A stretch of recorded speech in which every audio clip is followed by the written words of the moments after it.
Hi, welcome to this episode of the book of Matthew. And in today's episode, we are looking at the book of Matthew, chapter 23. Here, Jesus was giving the disciples a warning. Again, he was telling them to be careful of the Pharisees. That the religion scholars and Pharisees are competent teachers in God's law. You won't go wrong in following their teachings on Moses, but be careful about following them. And it is more dangerous that people can only follow what you say, but they can't follow you. Then what is there to follow? And in fact, Jesus was indirectly telling them to just only avoid the Pharisees like a plague. Because if you can follow your teachings, but we can't follow you, then we are better not follow you, because it simply means that you are teaching us what you are not doing.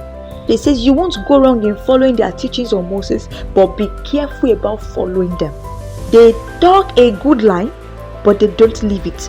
They don't take it into their heart and leave it out in their behavior. It's all spit and polish.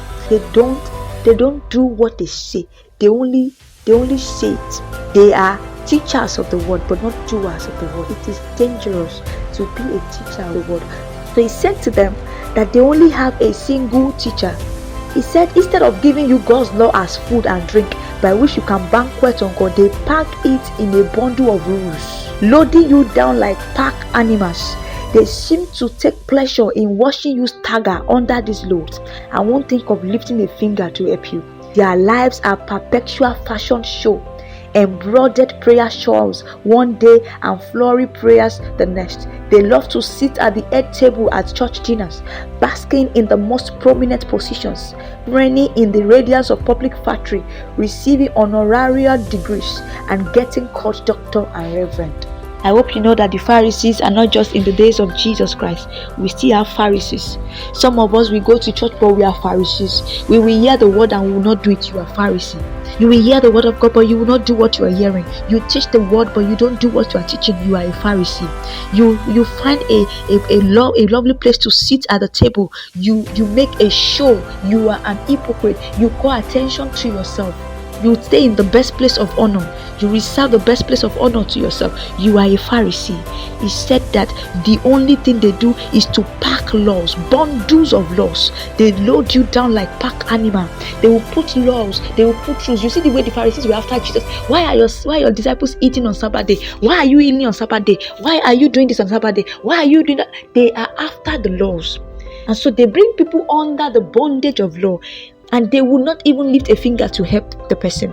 Instead of them to allow people to come to the banquet table of God, blossoming in the love of God, no, they will frustrate their lives with laws, religion, no relationship with God, They only know doctrines, they only know the laws, but they don't know God. Because if they have known God the way they know the law, they would have been able to recognize Jesus that you have been waiting for, that you have been reading about, yet you saw him, you cannot recognize him. You frustrated him, though it was God's sovereign plan, but they were too religious. Don't do this, don't do that. Why are you doing this? Why are you doing that? The law's police. They were police for the law, policemen for the law. Jesus said, don't follow that way. Thank God for the book of Romans. Don't follow that way. There is grace. Grace is made available for you. Instead of you being overwhelmed with doing, come into God's doing. God has done it. Jesus has done it. Step into that grace, and you will see yourself blossoming in your walk with God. Jesus really rebuked the Pharisees here. Jesus rebuked them in this chapter. He rebuked them. Oh my God. He really rebuked them. I love it. He was fearless. He let them know that it's not because I'm afraid of it, I'm not talking all this while. Now that I'm leaving, I will give you what you need to hear. And I'll read some of them.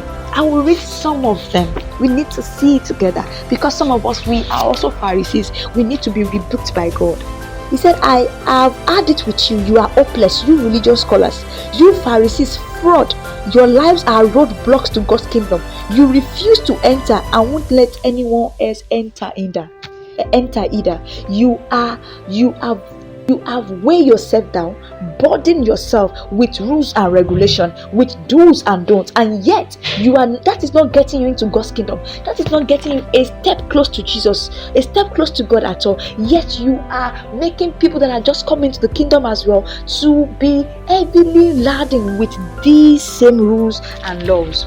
You became roadblocks. You don't come to God, and you won't allow others to also come to God. He say you are hopeless. You religious scholars and Pharisees, fraud. You go halfway around the world to make a convert, but once you get him, you make him into a replica of yourself.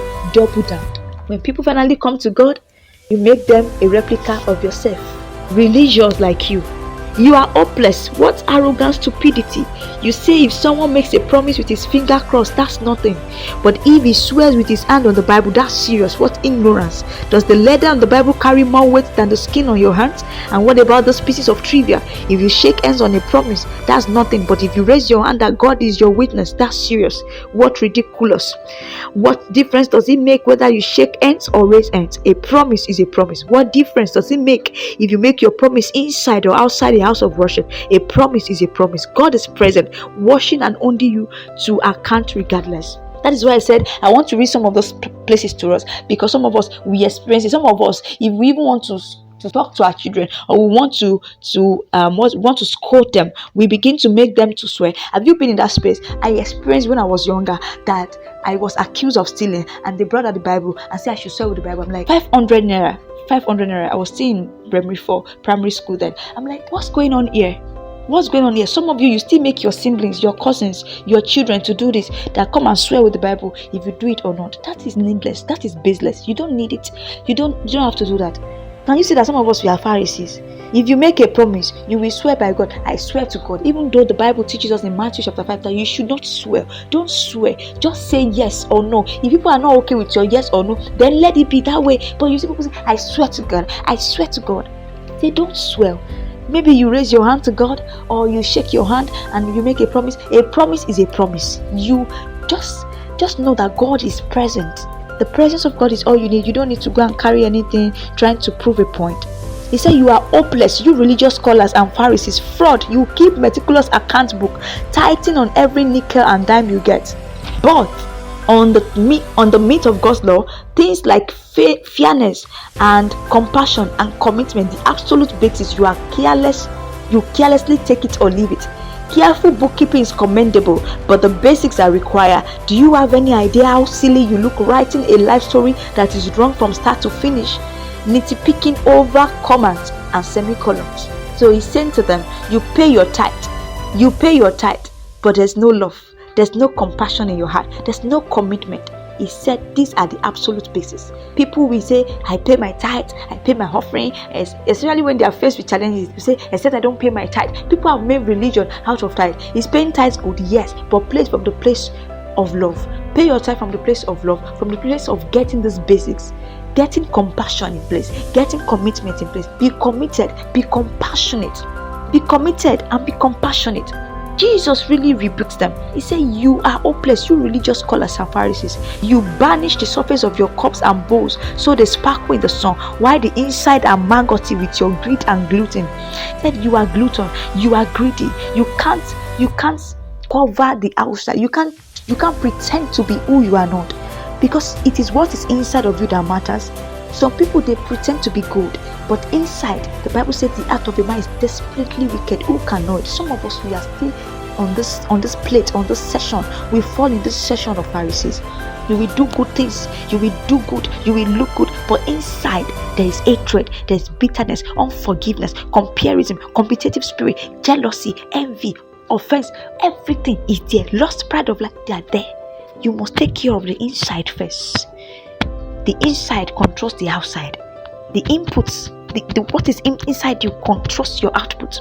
Jesus is rebuking the Pharisees here. He said, you are hopeless, you religious scholars and Pharisees, fraud. You build granite tombs for your prophets and marble monuments for your saints, and you say that if you have lived in the days of your ancestors, no blood would have been on your hands. You protest too much. You are cut from the same clothes as those murderers and daily add to the death count. Jesus really rebukes them, and when he rebuked them, they were mad at him.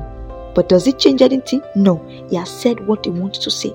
So like he rebuked them, he's still rebuking us today. Let's work on our love life. Are we loving? Are we compassionate? Are we committed? Or we are just doing things because the Lord says so? Don't be religious. Rather than religion, build relationship with God. Compassion and commitment are basics. You can see when they asked him that what is the most important of the law of God, he said love the Lord your God with all your heart and with all your mind. And he said love your neighbor. Love people. Show love to people. Show love to people. Be good inside out. Don't be like the Pharisees that we only pretend to be who they are. And that's why they can't do that for long. They will try to show love, but they can't show love for long because love is not inside them. It's hatred that is there. So whether they like it or not, in a second, the hatred will come out like a smoke, and everybody will see that you don't love. Compassion. Be compassionate. Be good inside out. Be good inside out. Don't be roadblocks to others. Don't let people see you and say, if this is what Christianity is all about, I would rather not be a Christian. Don't be roadblocks to others like the Pharisees. They were roadblock. People who want to come to Jesus, they will restrict them. They will cause trouble. They will ask questions to divert Jesus. They were roadblock. Don't be roadblock. Don't be a replica of the Pharisees. Don't be a replica of the Pharisees. Today, our faith challenge: show compassion to at least 5 people around you. Not everyone you meet today. Be compassionate. Have you seen people crying and people around them will say, why are you crying? What's wrong with you? They will just ease and walk past them like the tears means nothing. Please give ears to what's going on. How are you? Hope you're fine. Hope you're good. Be compassionate today. And if you are the type that you know you don't have today, pray for a compassionate heart. Passionate heart. It is a good thing to have. If God does not have compassion on us, we would have been destroyed. The Bible says the mercies are new every morning. The Bible also says passion, on whom I will have compassion. Jesus extend that arm of love to others around you. Thank you for listening to this podcast. See you in the next episode.